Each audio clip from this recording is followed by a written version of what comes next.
사랑하는 형제자매님들, 새해에도 건강하시고 다음에 반가운 얼굴로 뵙기를 원합니다.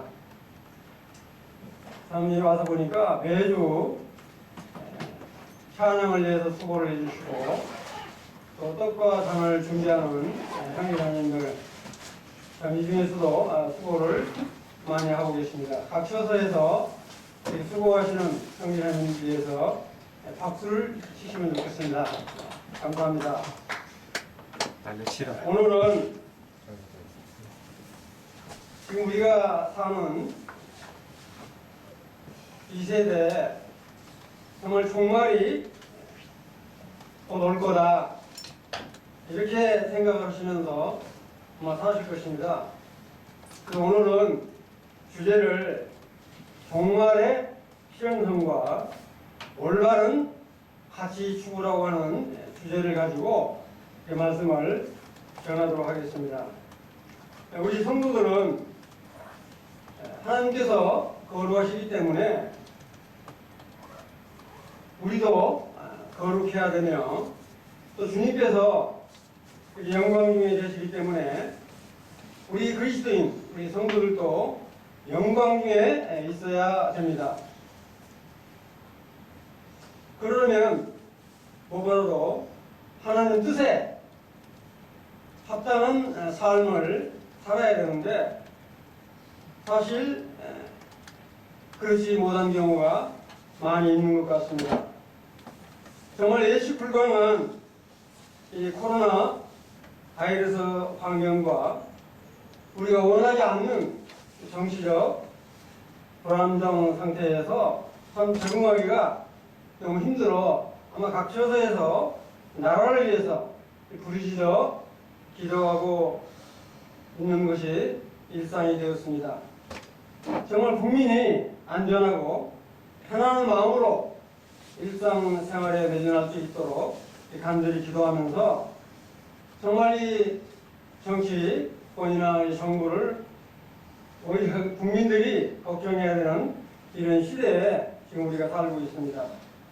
우리 성도는 이런 코로나와 같은 불확실한 환경에 대처해야 할 능력을 누구로부터 배운 것도 아닌데 주님 안에서 정말 잘 대처해 나가는 능력을 갖고 있음을 생각할 때 참 감사가 됩니다. 그런데 성경에서 보면 이런 환경을 아주 잘 극복해서 위기 상황을 기회로 만들어 하나님의 기업에 참여했을 뿐만 아니라 하나님께 영광을 돌려드린 이런 사람들이 많이 있습니다. 그 중에서 대표적으로 이렇게 보면 정말 까닭없이 전 재산과 심지어 아들 7, 딸 3까지 전부 잃어버리고 심지어 자기 몸에 악창을 이렇게 당한 욥을 생각할 수 있고요. 그 다음에 두 번째는 형들에게 미움을 받아서 애굽으로 이집트로 팔려갔던 요셉을 생각할 수도 있습니다. 또 10여 년 동안 사울 왕을 피해서 지혜롭게 잘 대처해서 이겼던 다윗 왕을 볼 수 있습니다. 그런데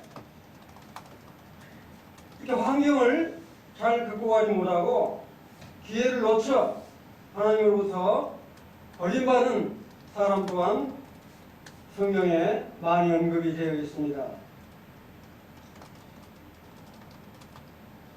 여러분도 잘 아시다시피 정말 이 사울 왕이라든지 그 다음에 남유다가 멸망하는데 정말 선지자들의 말을 듣지 않았던 남유다가 20대 마지막 왕 시드기야 왕을 이렇게 예를 들 수가 있습니다. 이 예도 많이 있지만 오늘은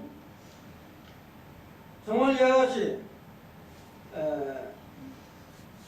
이 욥을 통해서 정말 의로운 그 욥을 통해서 정말 올바른 그 가치를 위해 추구했던 여호의 삶과 정말 환경을 잘 극복하지 못했던 스드기야 왕을 통해서 우리가 정말 올바른 가치를 추구하는 삶이 어떤 것인지 교훈받기를 원하는 그런 마음이 있습니다.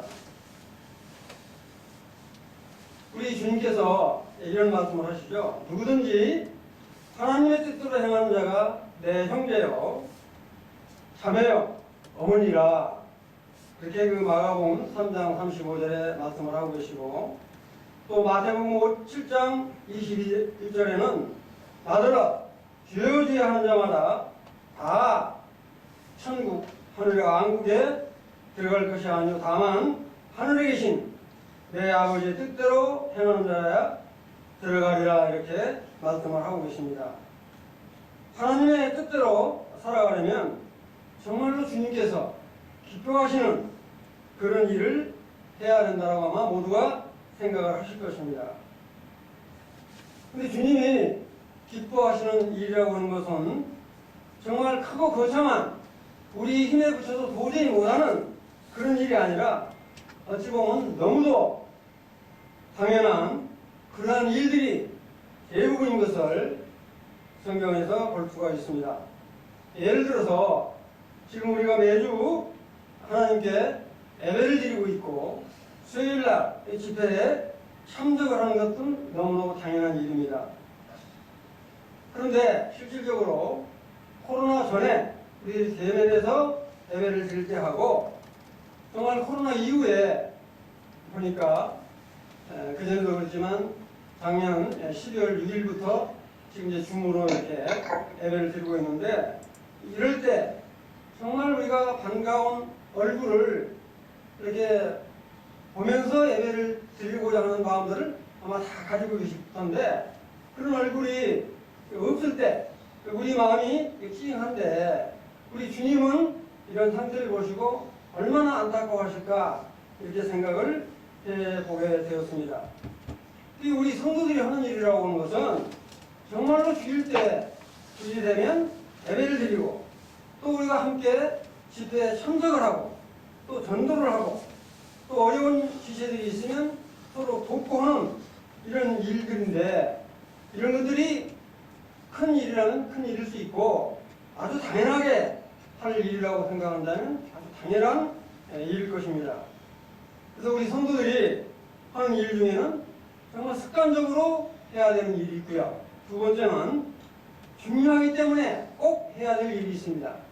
나중에 해야 될 일 세 가지로 구분해 볼 수 있는데, 정말로 우리가 이렇게 예배를 드리려고 하는 것은 정말 너무도 중요하다고 다 생각을 하실 겁니다. 습관적으로 반드시 드려야 된다고 생각을 하시죠. 온라인으로 지금 이렇게 예배에 참석하시고 있는 형님들은 별로 이 문제가 없겠지만, 그렇지 못한 지체들도 많이 있을 거라고 이렇게 생각을 해보게 됩니다. 아마 우리 모두는 스스로에게 이렇게 약속하는 것들이 아마 있을 거라고 생각을 해줍니다. 스스로 자기에게 약속한 것을 잘 지키는 사람도 있는가 하면, 내가 내 스스로에게 지키는 약속을 아마 잘 못 지키시는 분이 있다면 한번 이렇게 자신을 되돌아보는 그런 시간이 되었으면 좋겠습니다. 사실 우리는 신분상 주님의 자녀여 제사장으로 주일 예배를 드리고 말씀을 듣는다고 하는 것은 아주 중요한 성도로서의 아주 올바른 가치 있는 이 삶의 자세라고 생각을 합니다. 2021년 우리가 새해 그러는데, 금년은 신축년, 속지라고 이런 말을 하죠. 정말로 우리 성도들 모두가 주님 안에서 하나님의 합당한 삶, 정말 하나님의 가치를 소중히 여기는 그 삶, 올바른 가치를 추구하는 그런 하나님이 기뻐하시는 그런 삶을 살기를 아마 우리 성도님들 다 원하시고 계실 것이라고 생각을 해보게 됩니다. 성도들이 종말이 가까울수록 저는 이렇게 히브리서 11장 6절을 한번 보시면 신약성경 364쪽입니다. 한번 펴서 이렇게 한번 같이 보시면 좋겠어요. 히브리서 11장 6절 제가 읽겠습니다. 보시면 믿음이 없이는 하나님을 기쁘게 하지 못하나니 하나님께서 나아가는 자는 반드시 그가 계시는 것과 또한 그가 자기를 찾는 자들에게 상 주시는 이심을 믿어야 할지니라. 이 히브리 기자가 말씀을 하고 계십니다. 상 주시는 일을 믿어야 된다고 하는 거죠. 근데 이 상은 우리들이 달라고 해서 주시는 상이 아니라 하여튼 이렇게 믿음 안에 있으면 상을 주시겠다라고 하는 것입니다. 그럼 우리가 이 상을 받으려면 어떻게 해야 된다? 이렇게 누가 가르쳐서가 아니라 내 양심이 가르치고 있는 것입니다. 우리 주님이 주시는 상에는 첫째 영광의 면류관이 있죠. 두 번째는 생명의 면류관, 세 번째는 의의 면류관, 그 다음에 썩지 않은 면류관, 이런 면류관들이 많이 있습니다. 이런 면류관을 어떤 면류관을 우리가 받을지는 모르지만 하여튼 이와 같이 하나님께서 우리들에게 하여튼 상을 주시겠다고 하는 거예요. 내가 상 안 받겠습니다. 이러실 필요는 없죠. 아마 그러실 분은 아니시라고 생각해 줍니다. 우리 사도 바울 형님도 이런 말씀을 하셨어요. 내가 하나님 앞과 사람들 앞에서 양심에 거리끼는 일을 하지 아니했다. 이렇게 말씀을 하고 계시는데 우리 성도님들도 이렇게 우리 주님 앞에서 성도님 앞에서 양심에 거리낌이 되는 일은 하지 않고 사실 거라고 생각이 되어집니다. 사실 이 구약의 예언대로 우리 주님은 초림하셔서 지금 십자가에 돌아가시고 부활하시고 하나님 보좌 우편에 앉아 계십니다. 그런데 또 약속대로 우리 주님은 반드시 오신다고 했습니다. 이 주님이 오시는 날 바로 우리가 이제 종말이라고 이야기를 하죠. 이 종말에 대한 이것을 종말이라는 징조가 어떻게 나와 있는가 하는 것을 한번 살펴보기로 하겠습니다. 우리 디모데후서 3장 1절에서부터 5절까지를 살펴보시면 신약성경 345쪽을 한번 펴보시기 바랍니다. 디모데 3장 1절에 보면 뭐라고 말씀하고 계시냐면 너는 이것을 알라. 그 다음에 말세에 고통하는 때가 이르러 이렇게 말씀을 하고 계십니다.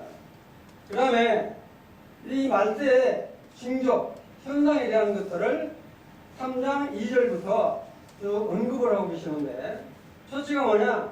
자기를 사랑하며 굉장히 이기적인 삶을 산다는 거죠. 그 다음에 돈을 사랑하고 엄청 재물을 좋아하죠.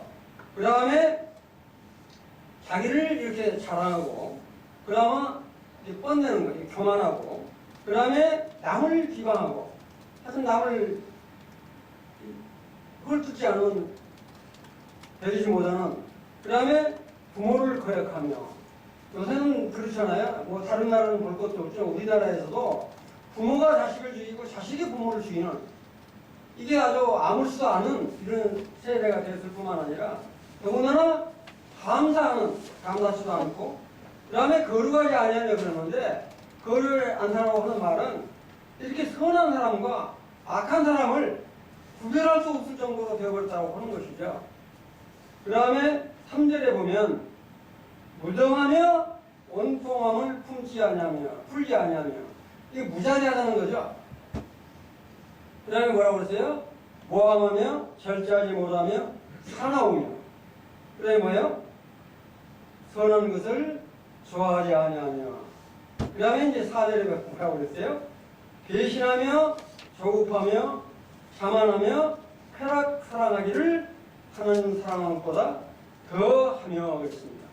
여기 나와 있는 걸 보면 정말로 지금 우리 멀리 보지도 말고 지금 우리 주변에 지금 우리나라에서 일어나고 있는 상황을 본다면 정말 우리 주님의 오심이 임박해 있지 않는가 이렇게 생각을 해보는데 이보다 더 구체적으로 나와 있는 부분은 우리 제자들이 주님한테 묻죠. 이렇게 말세에 징조가 언제 일어나겠습니까? 이거는 마태복음 24장에 아주 잘 언급이 되어 있어요.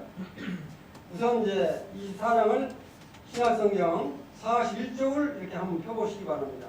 먼저 우리 주님이 마태복음 24장 37절이라든지 마가복음 10장 15절 누가복음 10장 28절 쭉 보면 우리 주님이 뭐라고 말씀을 하고 계시냐면 이 마지막 때는 정말로 소돔과 고모라 같은 이 롯의 때와 같은, 그 다음에 두 번째는 뭐냐면 노아의 때와 같다 이렇게 말씀을 하고 계세요.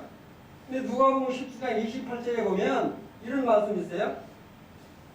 제가 읽을게요. 롯의 때와 같으니 사람들이 즐겨 먹고 그 다음에 마시고 사고 팔고 심고 집을 짓고. 지금 어때요? 아주 그때 이 노아의 때와 아주 이렇게 유사한 것을 볼 수 있습니다. 그 다음에 우리가 그 창세기 6장 4절 11절 여기 이렇게 보시게 되면 롯의 때 소돔과 고모라 성이 멸망을 당할 때 정말 이 동성애로 얼마나 음란이 심했으면 의인 10명이 없어서 이렇게 유황불못으로 완전히 진멸을 시켜버린 사건이 있죠. 이것도 역사적인 사실입니다. 근데 창세기 6장 4절에 보면 뭘 말이 나오냐면 이런 말이 나와요. 쭉 읽어보면 땅에는 네피림이 있었고, 네피림은 거인을 이야기합니다. 그 후에도 하나님의 아들들이 사람의 딸들에게 들어와 자식을 낳았으니 그들은 용사라. 이 용사도 거인을 이야기하는 겁니다. 그 다음에 고대 명성이 있는 사람들이었더라. 바로 이렇게 바벨론을 일으켰던 니므롯 같은 사람이 여기에 해당되는 거죠. 그 다음에 이제 11절에 보면 뭐라고 나오냐면 온 땅이 하나님 앞에서 아주 부패하고, 그 다음에 뭐가 심했냐면 이 사람을 아주 이렇게 이렇게 막 때리고 이렇게 빼앗고 하는 이렇게 포악한 이런 일이 너무 땅에 가득했기 때문에 하나님이 인내의 한계를 벗어나서 심판하시기로 작정을 하셔서 물로 심판을 하죠. 좀 이런 것을 통해서 볼 때 바로 지금 시대를 우리가 이렇게 잘 살펴보면 바로 이 롯의 때, 노아의 때, 조금 전에 말했던 디모데 3장 2절에서부터 4절까지 나와 있는 모든 말씀을 종합해 볼 때 바로 지금 어느 때인지는 알 수 없지만 정말 이 마지막 때가 거의 다 되었지 않나 이렇게 생각을 해보는데, 그와 같은 실상을 아주 정확하게 말씀하는 데가 바로 마태복음 24장입니다. 한번 펴보시기 바랍니다. 24장 신약성경 41쪽을 이렇게 펴보시면 되겠는데, 우리 주님이 예루살렘에 입성을 하셔가지고 이렇게 말씀을 해요. 그러니까 우리 주님이 뭐라고 말을 하냐면 예루살렘이 무너질 것도 다 말씀을 하시면서 우리 이제 주님이 뭐라고 말을 하냐면 23장 39절에 보면 우리 주님이 이런 말씀을 하세요. 참 저는 이걸 읽을 때마다 찡하는 마음이 드는데, 우리 주님이 제자들한테 뭐라고 이야기하냐면 주님의 이름으로 오시는요 할 때까지는 다시는 나를 보지 못할 것이다. 이게 바로 뭘 의미하냐면 7년 환란 끝날 무렵에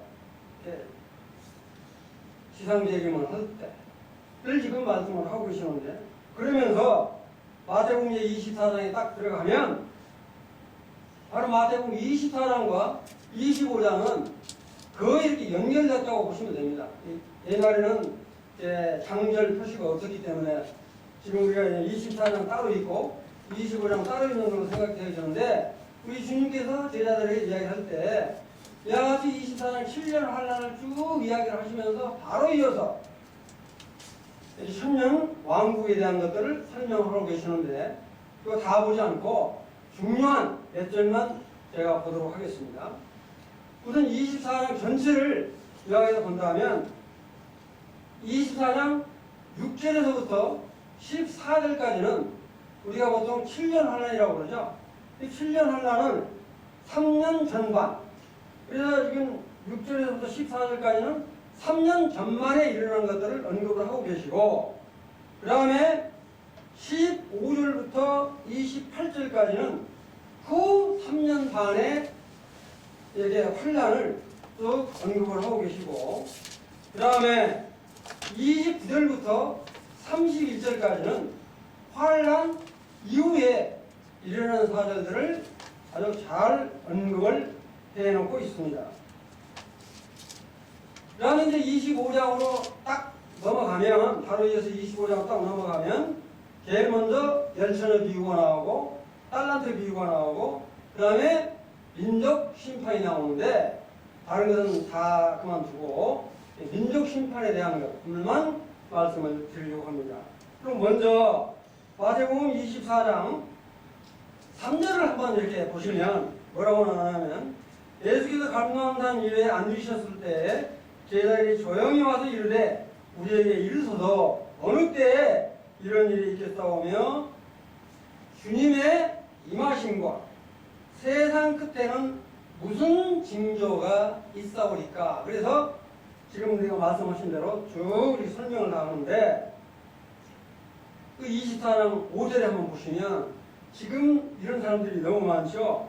많은 사람이 내 이름으로 와서 이르되 나는 그리스도라 하며 많은 사람을 미혹하리라. 지금 우리 요새 자기가 자칭 그리스도라고 하는 사람들이 엄청 많죠. 그 다음에 건너뛰어서 마태복음 24장 15절만 제가 말씀을 드리도록 하겠습니다. 마태복음 24장 15절을 이렇게 읽어보면, 그러므로 너희가 선지자 다니엘이 말한 바 멸망에 가증한 것이 거룩한 곳에 선 것을 보거든 읽는 자는 깨달을진저 그랬습니다. 자, 여기를 이제 아시려면 구약성경 1249쪽 다니엘서 9장 27절을 한번 보시기 바랍니다. 이건 꼭 한번 펴서 보시면 좋겠어요. 다니엘서 9장 27절에 있는 말씀을 우리 주님이 24장 15절에 언급을 해놓은 글이에요. 이 27절을 제가 한번 읽을게요. 그가 장차 많은 사람들과 더불어 한 일해 동안에 언약을 굳게 맺고, 그 다음에 그가 그 일의 절반에, 이게 3년 반입니다. 3년 반 절반에 제사와 애물을 금지할 것이며, 후 3년 반을 지금 말하는 겁니다. 한 일일 동안 언약을 굳게 맺고 그가 금지할 것이며, 포악하여 가증한 것이 날개를 의지하여 설 것이며, 또 이미 정한 종말까지 진노가 황폐하게 하는 자에게 쏟아지리라 하였느니라. 지금 여기 있는 말씀 무슨 말이냐면 이런 말입니다. 지금 마태복음 24장 15절에 있는 말씀을 써드리면, 이 환란이 7년 환란이라고 그러잖아요. 이 전 3년 반, 후 3년 반이 있는데, 여하튼 7년 환란이 시작 딱 될 때 뭐라고 말씀하시냐면, 저 그리스도하고 이스라엘하고 이렇게 언약을 맺어요. 언약을 맺을 때 뭐라고 언약을 맺냐면, 이 성전에서 제사를 허락하는 이렇게 계약을 맺습니다. 그런데 전 3년 반 동안에는 아무런 잘 지내요. 저 그리스도하고 이스라엘 백성들하고. 그런데 후 3년 반이 딱 되면, 딱 일어나서 그 계약을 저 그리스도가 깨뜨리면서 뭐라고 이야기를 하냐면, 내가 하나님이다. 이제부터 나를 섬겨라. 그러면서 이스라엘 백성들을 엄청스럽게 이제 핍박을 하게 됩니다. 그럴 때 이 계시록의 12장 14절에 보면, 우리 11장에 보면 7째 나팔장이 나오잖아요. 바로 이제 이 계시록 12장 14절에 보면 뱀이 이렇게 물을 토해내죠. 강물을. 그리고 홍수로 전부 다 이스라엘 백성들을 죽이려고 할 때, 정말 이 광야로 피신을 했던 이 이스라엘 백성들이 그렇게 이제 핍박을 받는다고요. 그럴 때 그 강물을 누가 삼키죠? 땅이 싹 흡수를 해서 이스라엘 백성들을 이렇게 보호를 한다고. 그러한 것들을 지금 다니면서 구장 27절에 언급을 하고 있는데, 바로 24장 15절에 바로 이와 같이 3년 반이 딱 지나는 그 시점에 바로 이 적그리스도가 나타나가지고 멸망에 가려는 것이 딱 서서 약속을 딱 하게 하는 거예요. 그거를 지금 말씀을 하고 계시는 겁니다. 여러분들 잘 아시다시피 안티오노크 에피파네스는 정말 시리아의 이 사세로 아주 악명이 높았던 사람이잖아요. 이자같이 악명이 높았던 사람이 이 7년 대환란 때도 다시 나타날 거다. 그렇게 지금 보고 있는 것입니다. 자, 그렇다면 우리 성도들, 우리가 정말 구원받은 우리 성도들은 이렇게 환란 전에 영화로운 몸으로 변화돼서 공중 들림받아 올라와 버리기 때문에 이런 7년 환란과는 전혀 상관이 없습니다. 우리는 전혀 상관이 없어요. 그럼 왜 이와 같은 24장이나 25장을 우리 성도들도 알아야 되느냐? 24장, 24장에도 이와 같은 환란의 고통이 얼마나 심한지를 참고로 아시면서 바로 천년 왕국에서 일어난 민족 심판을 한번 이제 보시기를 바랍니다. 25장에 딱 넘어가면 바로 예수 주님이 제일 먼저 열천의 비유를 말씀하세요. 그 다음에 뭐냐면 달란트 비유를 하고 마지막으로 민족 심판을 이야기를 하실 때 우리 주님이 뭐라고 말씀하시냐면, 자, 한번 보시면 25장 31절 한번 이렇게 보시면 25장 31절에 이 7년 환란이 이제 끝나고 천년왕국에 들어가기 직전에 이 민족 심판이 있다고요. 민족 심판이 있는데 이 민족 심판할 때 우리 주님이 볼에 앉으실 때 아마 하늘에서 시상제임을 할 때 우리도 거기에 참석을 할 거라고 저는 개인적으로 믿고 있습니다만은 뭐라고 이야기를 하냐면 모든 민족을 그 앞에 모으고 그랬어요. 각각 구분하기를 목자가 양과 염소를 구분하는 것 같이 하며, 그 다음에 25장 33절에 보면 뭐라고 하냐면 양은 오른편에, 이게 의인이죠. 선한 일을 한 사람들, 은 오른편에, 그 다음에 염소, 악한 일을 도모한 사람, 의롭지 못한 사람은 왼편에, 그 다음에 이렇게 해라 이렇게 말을 하면서 이 25장 34절에 뭐라고 말씀하시냐면 우리 주님이 그때 임금이 오른편에 있는 자들에게 이르시되 내 아버지에게 뭐라고요? 복받을 자들이여 나와 창세로부터 너희를 위하여 예비된 나라 천년 왕국을 상속하라 이렇게 지금 말씀을 하고 계십니다. 그러면서 25장 35절부터 36절까지 무슨 말을 하냐면 이와 같이 천년왕국에 들어갈 일을 한 것인데 어떤 일을 했는지 지금 언급을 하고 계시는 겁니다. 뭐 어떤 걸 하냐면 우리 주님이 내가 배고플 때, 드릴 때 먹을 것을 줬고 내가 정말 목마를 때 마실 것을 주었고 정말 내가 나그네가 되었을 때 나를 정말 영접을 했고 그 다음에 36절이 뭐라고 해요? 내가 정말 헐벗었을 때 입을 것이 없고 할 때 입을 것을 이렇게 주었고 옷을 입혔고 그 다음에 뭐예요? 내가 병들었을 때 나를 간호해 줬고 그 다음에 내가 감옥에 갇혔을 때 나를 와서 일을 해줬다. 그러니까 25장 37절에 뭐라고 그래요? 의인들이 그래요. 내가 언제 주님한테 이런 일을 했습니까? 그런 한 적이 없습니다. 이렇게 이야기를 해요. 그런데 거기 25장 40절에 보면 아주 중요한 말이 있습니다. 25장 40절. 여기 계시면 같이 읽었으면 좋겠는데 25장 40절 이 보시면 임금이 대답하여 이르시되 내가 진실로 너희에게 이르노니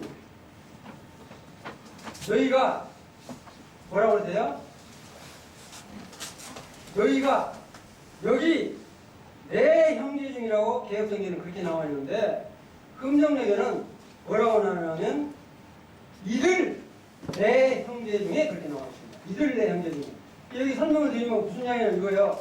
읽으면 오른쪽에 있는 그 양하고 왼쪽에 있는 염소만 같은데 그게 아니고 오른쪽에 양, 왼쪽에 염소가 있는데 이 오른쪽 어디 중간에 인해 형제들이 있다는 거예요. 인해 형제들. 인해 형제들이 누구냐? 아마 7년 8년 동안에 굉장히 어려움을 받고 우리 주 예수 그리스도를 영접한 사람들. 저는 그렇게 분별을 해요. 그 사람들이 지금 있는데 이네들 형제한테 잘한 것이 곧 나한테 한 것이다. 이렇게 지금 말을 하고 있는 것입니다. 이 주님한테 우리가 언제 그렇게 한 적이 없는데 그러니까 바로 여기에 있는 이네 형제들한테 한 것이 곧 나한테 한 것이다. 그렇게 민족 심판할 때 두 부리만 있는 게 아니라 세 부리가 있다는 거야. 오른쪽에는 양, 왼쪽에는 염소, 그 다음에 오른쪽 중앙 어디인가는 이네 형제들이 있는데 바로 이네 형제들한테 그렇게 한 것이 곧 나한테 한 것이다. 이렇게 지금 말씀을 하고 계신 겁니다. 자, 우리가 공중 들려 올라가면 아무것도 안 해도 상급을 받는다고 그러는데 우리가 어떤 일을 해야 되겠는지 한번 이렇게 생각해 보시면 좋을 것 같아요. 오른쪽의 가치, 올바른 가치 얼마나 중요한가 하는 것들을 알 수가 있죠. 25장 41절은 뭐라고 나와 있대? 왼편에 있는 자들에게 우리 주님이 뭐라고 이야기하냐면 저주를 받을 자들아 나를 떠나 마귀와 그 사자들을 위하여 예비된 영원한 어디에? 불에 들어가라. 그렇게 말하면서 뭐라고 이야기하냐면 우리가 언제 이 사람들 그런다고요. 예를 들어서 44절에 보면 이 5장 44절에 보면 이 악한 일을 범했던 사람들 그 사람은 뭐라고 이야기를 해요? 주여 우리가 어느 때 주님께서 죽이고 목마르고 나그네 되고 헐벗고 병들고 옥에 갇힌 것을 보고 우리가 내몰라라고 했으니까 그렇게 이야기를 하잖아요. 이 사람들도. 그러니까 25장 45절 45절에도 우리 주님이 이런 말을 하잖아요. 이에 임금이 대답하여 이르시되 내가 진실로 너에게 이르노니. 진실이라는 말이 뭐 말이야? 정말이다 이거죠. 이 지극히 그냥 작은 자라고만 나와 있는데 여기도 금정역에는 이들 중에서 가장 작은 자라고 표현이 되어 있습니다. 이들 중에서 그러니까 이들 중에서 가장 작은 자에게 너희들이 하지 않았기 때문에 나한테 하지 않는 것이다. 이렇게 지금 말을 하고 있는데 이와 같이 왼편에 속해 있는 얼마나 무가치한 것들이냐. 이 오른쪽의 가치를 우리들이 이렇게 흠모하고 정말 이렇게 따르기를 원하는 마음이 있습니다. 46절에 뭐라고 그래요? 그들은 영벌에 의인들은 영성에 들어가리라. 이렇게 말씀을 하고 계시잖아요. 이제 우리 주님께서 하늘로 승천하셔서 어디 계세요? 하나님 보좌 우편에 앉으시죠. 앉아 계십니다. 우편에 앉아 계십니다. 좌편에 안 가셔요. 이 좌라고 하는 것은 틀리다는 이야기예요. 어긋났다는 이야기예요. 그러니까 항상 이 우측을 성하는 겁니다. 그래서 우리가 이렇게 뭐 우측, 좌측 그렇게 이야기하는데 오른쪽은 항상 옳은 거예요.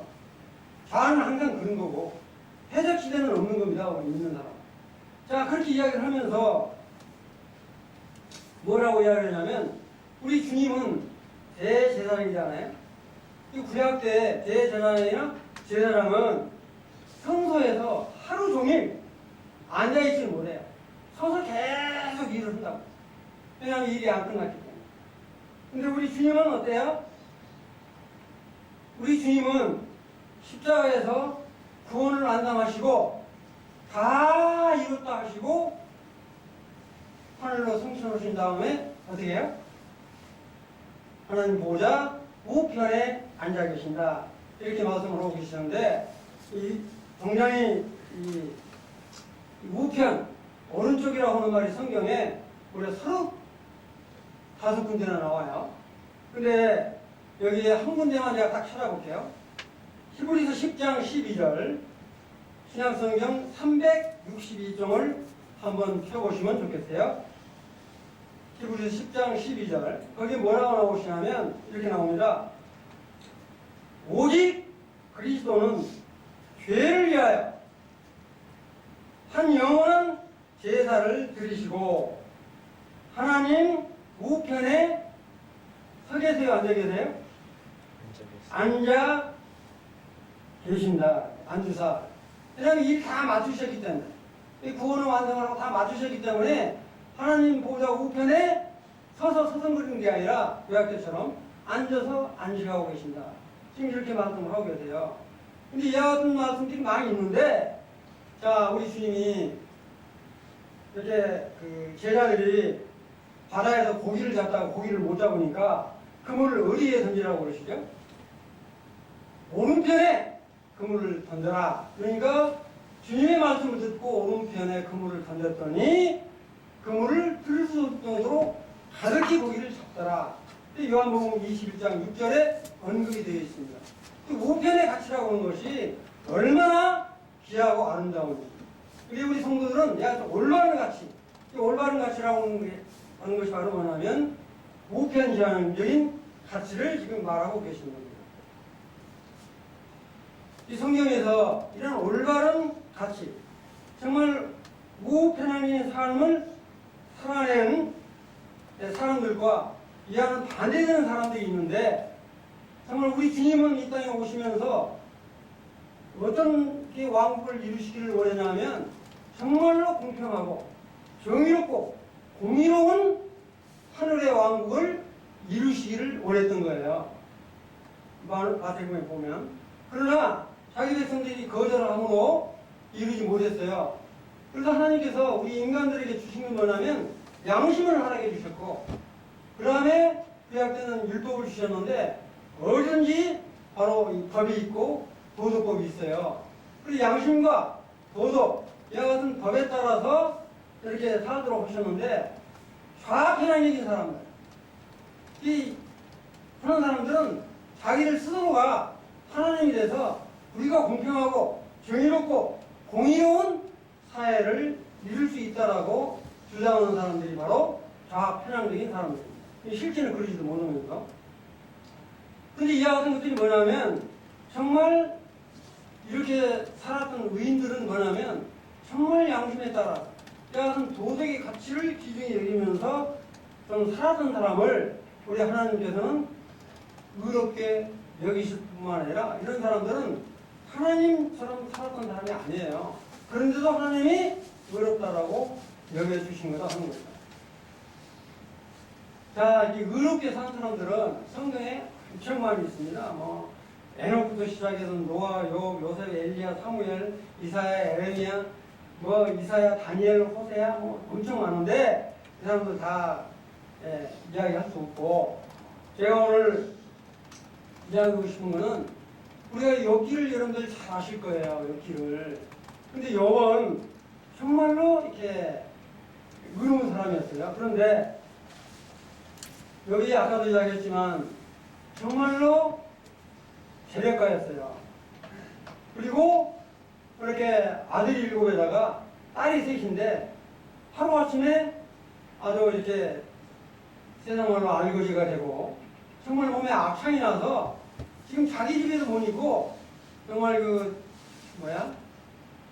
동네에 쫓겨나서 있는 판이에요. 지금. 이럴 때 욥의 세 친구가 와서 욥의 세 친구 여러분들이 아시는 엘리바스라든지 빌닷이라든지 소알 이 사람들이 찾아와서 한 일주일 동안 아무 말도 못하고 이렇게 울고 있죠. 서로. 그러다가 이뤄온다고 하는 말이 욥의 속만 더 상하게 만들죠. 근데 그런 것들이 계속해서 이렇게 28장까지 나오다가 여기 마지막으로 정말 법정에서 최후 진술을 하는 것처럼 최후 진술을 하는 대목이 바로 29장, 30장, 31장에 나와요. 여기 최종적으로 내가 과거에는 이렇게 살았었다. 과거에는 이렇게 살았었다.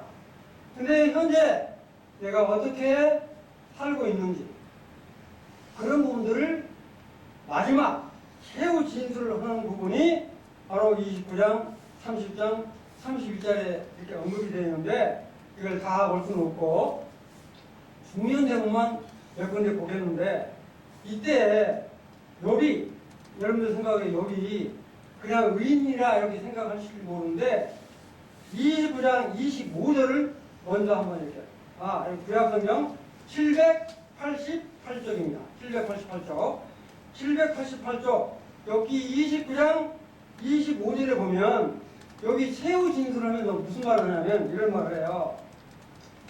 내가 그들의 길을 택하여주고 도와준 다른 사람들을 택하여주고 그 다음에 뭐냐면 자기가 으뜸되는 자리에 앉아 있었나니 그럼 뭐라고 했대요? 왕이 뭐예요? 왕이 군대 중에 있는 것과도 같았고 애고가는 자를 이루어하는 사람과 같았노라. 그러니까 여기 지금 이렇게 모든 이 군대 앞에서 이렇게 왕처럼 그런 우리가 말하는 사회를 갖는다고 그러죠? 그렇게 했다는 하는 거니까 내가 보니까 상당히 사회적인 지위가 있었던 사람으로 이렇게 생각이 돼요. 여기 우리말로 만나면 국무총리나 어떤 이 장관 정도 이렇게 높은 그런 지위에 있던 사람인데 이제 정말 이렇게 환란하기 전에 여기 살았던 곳이 29장 2절에 이런 말이 나와 있어요. 지난 세월과 하나님의 나를 보호하신 때가 다시 오기를 내가 원하노라. 그 다음에 5절을 보면 그때 당시 환난하기 전에는 하나님과 나와 함께 있었다. 그런 게 이렇게 언급을 쭉 이렇게 하고 있습니다. 그렇게 살았었다. 그 다음에 29장 8절에 보면 어떤 말이 나오냐면 자기가 그렇게 높은 직위에 있고 위험이 있었기 때문에 이 젊은 사람들이 자기 앞에 함부로 말하지는 못하고 오히려 이렇게 숨는 정도, 어려워하는 정도. 그 다음에 노인들은 정말로 이렇게 뻣뻣이 서 있는 게 아니라 오히려 자기가 이렇게 가면 이렇게 일어서는 그런 사람이었었다라고 지금 말을 하고 있는 겁니다. 그 다음에 29절에 보면 29장 9절에 보면 유지들은 말을 삼가하고 손으로 입을 가리며 그랬는데 유지가 뭡니까? 이 통치자들이죠. 자기 앞에서는 이렇게 건대에 있는 이 통치자들도 정말 함부로 말을 하지 않고 조심했다라고 하는 거야. 얼마만큼 누구야? 여기 몇 번 죽이 있었던 거를 지금 이렇게 이야기를 한다. 그런데 그런 죽이 있는데 12절을 이렇게 한번 건네떼서 보시면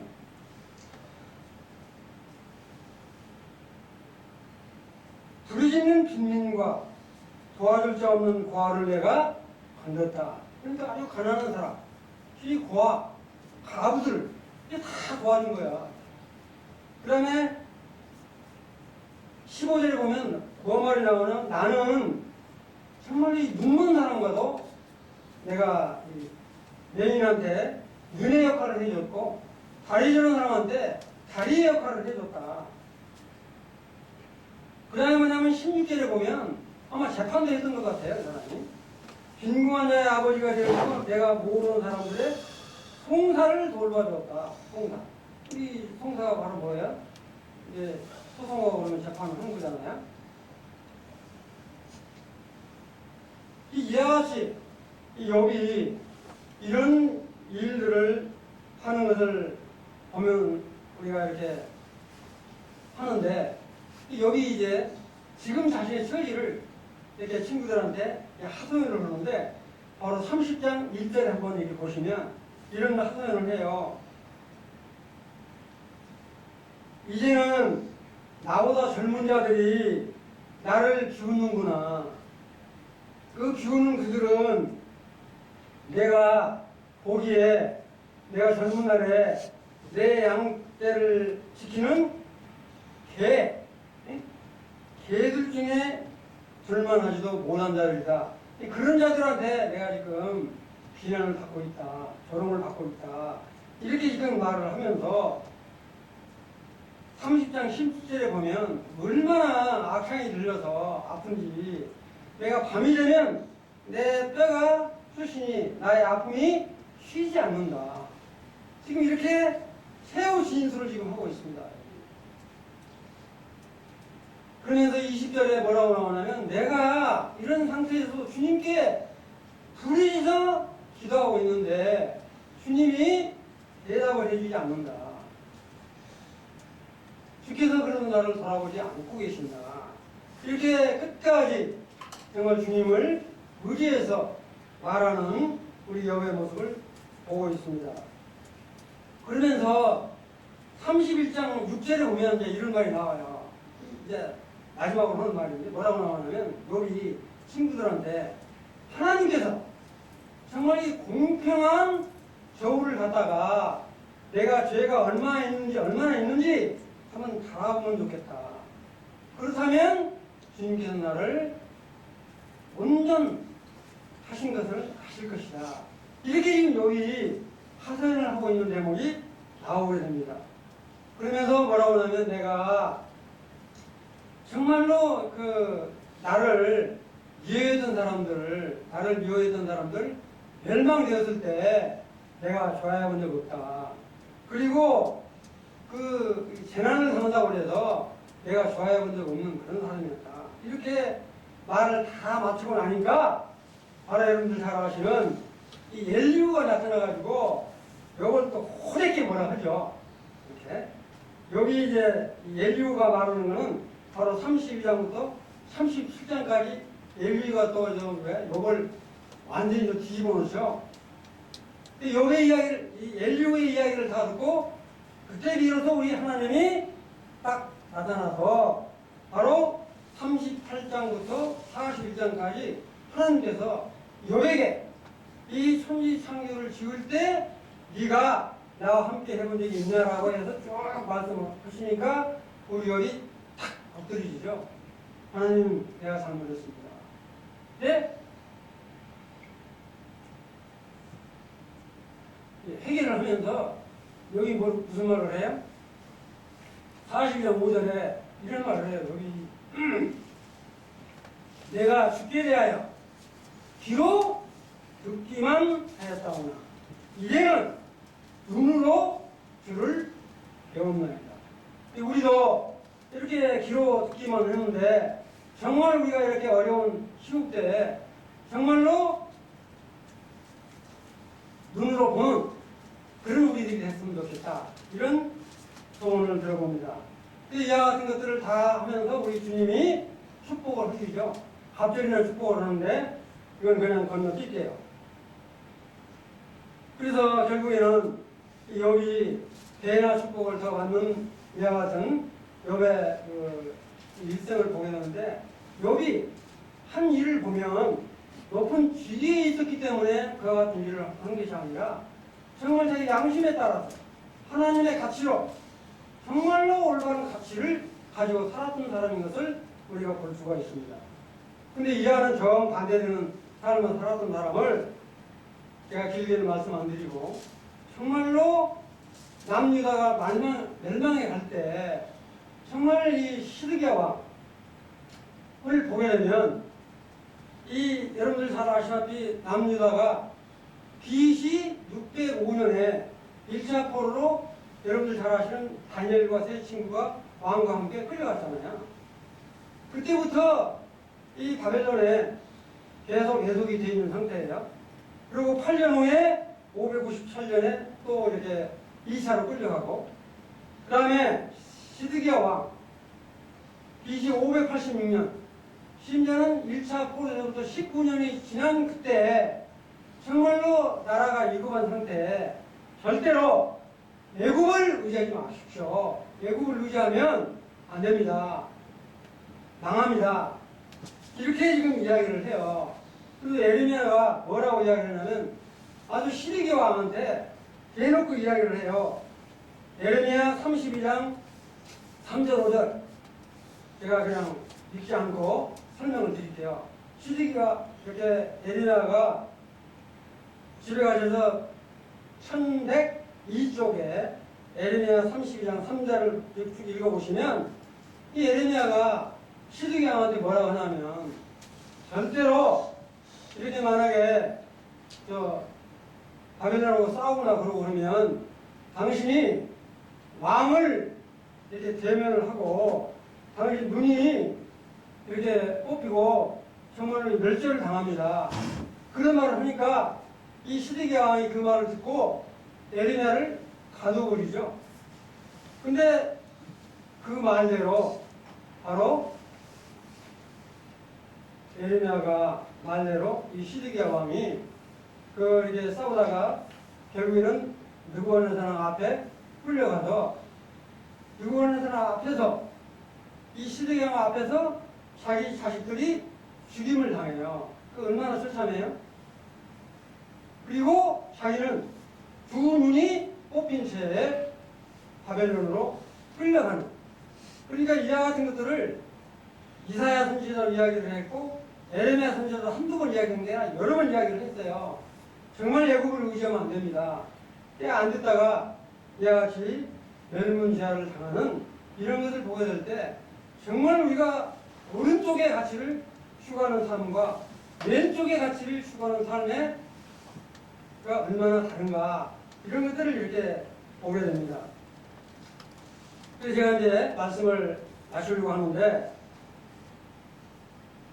우리 주님께서 아까도 말씀드렸지만 하나님의 뜻대로 행하는 자가 내 형제요 내 자매요 어머니라 이렇게 말씀을 하셨을 뿐만 아니라 나더러 주여 주여 하는 자마다 천국에 들을 것이 아니라 하늘에 계신 내 아버지의 뜻대로 행하는 자라가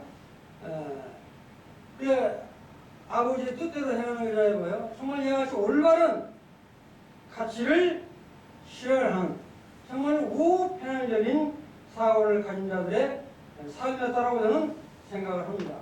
바로 이와 같은 것은 거창한 것이 아니라 정말로 아주 사소한 우리가 능히 할 수 있는 이런 일들이다. 이것을 거창하다면 거창하다고 할 수 있지만 보면은 정말 이렇게 아주 사소한 것들이라고 볼 수가 있습니다. 그래서 저는 앞에서 말씀드린 대로 이 종말은 언젠가는 언제 올지는 모르지만 확실히 온다. 그러면 정말 우리 그리스도인들이 이렇게 올바른 가치를 가지고 살았으면 좋겠다. 그래서 저는 우리 대학로교회에 이런 말씀을 드리고 싶어요. 정말로 아까도 말씀드렸지만 정말로 예배를 정말 온전히 함께 같이 드리는 심정으로 드렸으면 좋겠다. 그 다음에 수요 집회 같은 경우에 이 춤을 보면 많이들 안 부르세요. 정말 많이 참석하셨으면 좋겠다. 이 얼굴이라도 대면에서 보면 얼마나 기쁨이 돼요. 서로 위로가 되고. 그 다음에 우리가 전도를 하고 그 다음에 서로 어려운 시체들을 돌아보는 그런 한 해가 되었으면 좋겠다. 이와 같은 것들이 바로 우리가 공평하고 정의로운 그런 올바른 가치를 추구하는 그런 삶이 될 것이야. 저는 그렇게 생각을 해보게 됩니다. 여기 고백한 것처럼 내가 주께 대하여 귀로만 들었사오나 눈으로 주를 배웁니다라고 한 말처럼 정말 우리가 말씀을 잘 읽고 듣고 눈으로 볼 뿐만 아니라 올바른 가치를 실현하는 금년 한 해가 되었으면 좋겠다.